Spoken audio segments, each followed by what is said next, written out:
যে ধানের শীষে যেমন সিলটা দিবেন 12 তারিখে, একই সাথে আপনাকে যে দ্বিতীয় ব্যালট পেপারটি দিবে হ্যাঁ এবং না, সেখানে হায়ের পক্ষে দয়া করে আপনারা রায় দিবেন। মনে থাকবে তো?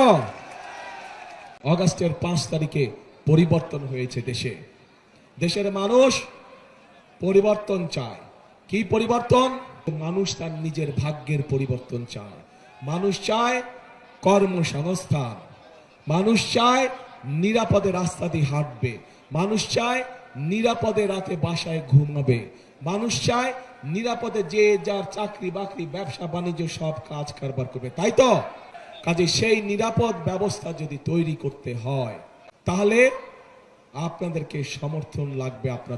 আপনাদের সমর্থন থাকলে সেই নিরাপদ ব্যবস্থা ইনশাআল্লাহ বিএনপি বাংলাদেশে প্রতিষ্ঠিত করতে পারবে। কারণ বিএনপির পক্ষেই সম্ভব একমাত্র দেশের আইন শৃঙ্খলাকে সঠিকভাবে শক্তভাবে নিয়ন্ত্রণ করা এবং শক্তভাবে মানুষের নিরাপত্তা প্রদান করা।